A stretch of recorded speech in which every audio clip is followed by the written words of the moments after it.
muraho neza cyane, ndabasuje cyane. Yesu ashimwe, ndabasuje mu izina rya Yesu Kristo. Abakunzi bacu, inshuti, abavandimwe, aho muri hose hatandukanye, ndabasuhuje, mwumve ko mbasuhuje cyane mu izina rya Yesu Kristo. Nitwa Dorcas Ingabire, ndi umumama cyangwa se ndi umubyeyi, mfite abana 3 n'umutware.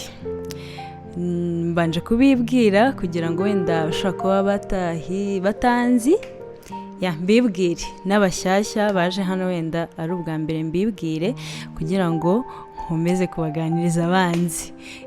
Ndi uwo nguwo, hanyuma ndi umukristo, ndashima Imana.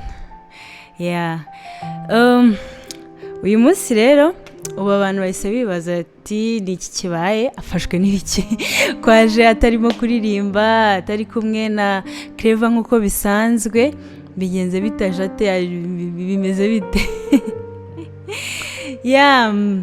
Mbahaye ikaze kuri no YouTube channel, muri uno mwanya utari uwo kuririmba nk'uko bisanzwe, ahubwo umwanya wo kuganira n'abakunzi bacu bagiye babinsaba kenshi, bakabimbwira Dorcas ntabwo uvuga, Dorcas bite, Dorcas ko utatubwira bimeze bite, tubwira ubu uriwe, tubwira ubuhamya bwawe. Barabinsabye benshi cyane, nanjye ndavuga ngo why not, kubera iki ntashobora gufata uwo mwanya ngo nganirize abantu bankunda, abantu bashaka kumenya, abantu bashaka ko nyine mbaganiriza, kubera iki ntashobora gufata uwo mwanya ngo mbikore. Ni muri urwo rwego rero ndi hano uyu munsi. Nicyo cyanzanye. Naje muri make kuganira namwe kandi bihoraho, bitari ibya uno munsi gusa, bitari iby'aka kanya gusa, ahubwo dukomeza tuganira byinshi. Dufite byinshi dushobora kuganira, ibyo tuzashobozwa n'umwuka w'Imana tuzabiganira nk'abantu b'Imana, dusindagizanye muri uru rugendo rujya mu ijoro. Niyo mpamvu rero nyamukuru ndi hano. Clever ntago ahari ariko ndahari. Ntago ari kure, ari hafi, igihe cyose ashobora kuza akicara hano cyangwa se ntanaza, ariko igikuru nuko mpari, mushobora kumukenera, namusubiriza icyo mwamubaza cyangwa nawe akaza akisubiriza. Icyangombwa nuko duhari ku bwanyu. Hanyuma rero hari abantu bagiye bambaza ibibazo byinshi, bashaka kumenya, hari utubazo twinshi abantu bagiye bambaza, bambwira ngo icare tukubone, utuganirize, udusubize ibibazo ibi n'ibi. Uyu rero ni wo mwanya, niyo mpamvu ushaka kubasaba ngo mujye muri comment, wandike nyine ikibazo wumva ushaka kutubaza, yaba njyewe yaba Clever, ukitubaze ko tuzakomeza tuza nyine, tuzagenda dusoma ibyo bibazo, hanyuma tubisubize nk'uko mwagiye mubitubaza.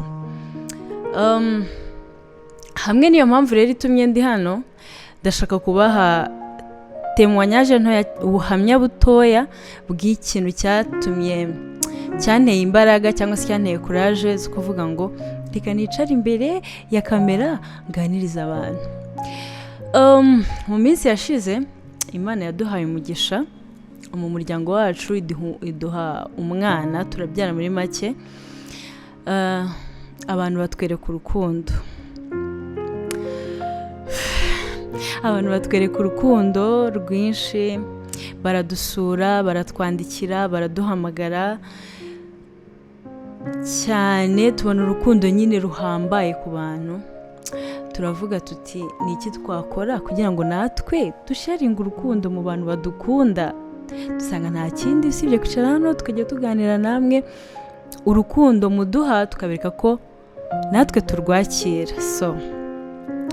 Hanyuma rero uje kuri no YouTube channel, kuko isanzwe ihari, isanzwe icaho indirimbo zacu, wowe uhaje uri mushyashya uzakomeza uze. Bizaba ari byiza cyane, tugenda tuganira.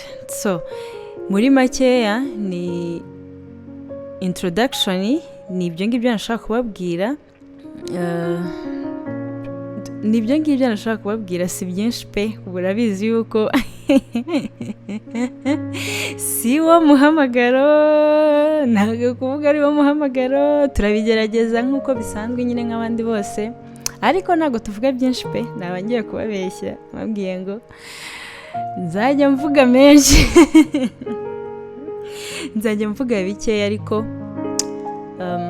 by'ingenzi nk'uko nabivuze. Iby'umwuka w'Imana azadushoboza kuvuga nibyo tuzavuga, iby'umwuka w'Imana azadushoboza gusharinga, gusangira ubuzima busanzwe bwa buri munsi bw'umukristo, bw'umubyeyi, bwa kapo, tuzajya tugenda tubusangira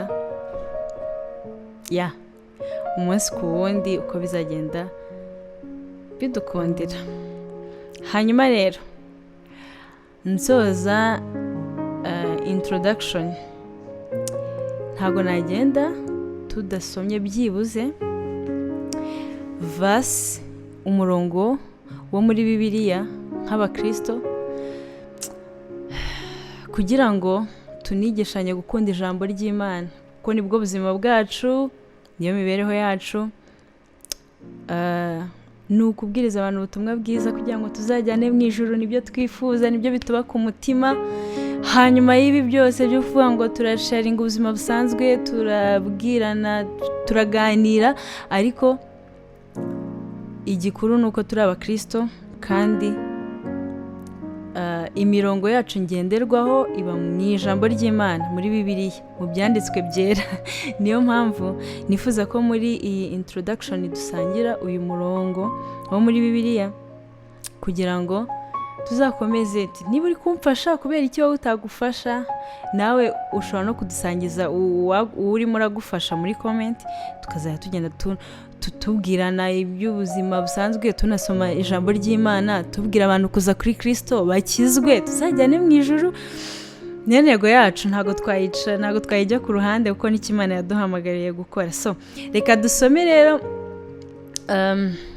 uyu murongo mu Batesalonike ba mbere, igice cya 5,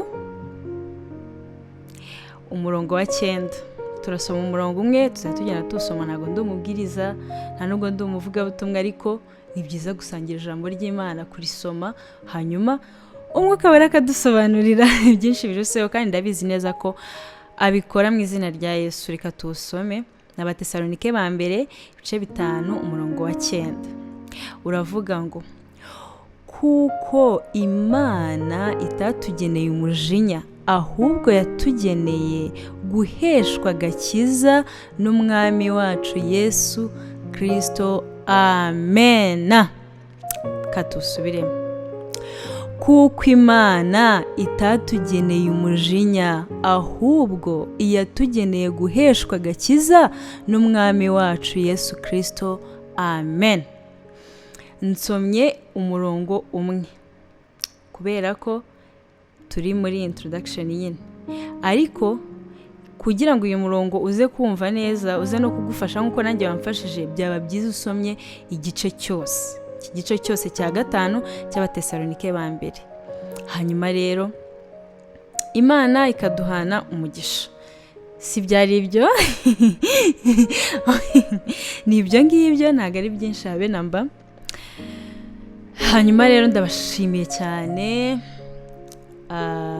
abantu bafashe umwanya bakareba iki kiganiro, cyangwa se iyi introduction izaduha umurongo wo gukora n'ibindi biganiro byinshi bigiye bitandukanye by'ubuzima busanzwe. Nshobora kuba nicaye ahantu, nshobora kuba ndi mu gikoni, nshobora kuba ndi hanze, ikizashoboka icyo ari cyo cyose tuzagisangira. Gipfa kuba dufite ikintu turi bukuremo, dupfa kuba gifite ikintu turi bukuremo, tuzagisangira. Ndagushimiye rero wafashe umwanya ukareba kino kiganiro, gisangize n'abandi, unababwira uti Dorcas yaje kujya tuganiriza utuntu n'utundi, ni muze tujya tumureba, ntacyo bitwaye.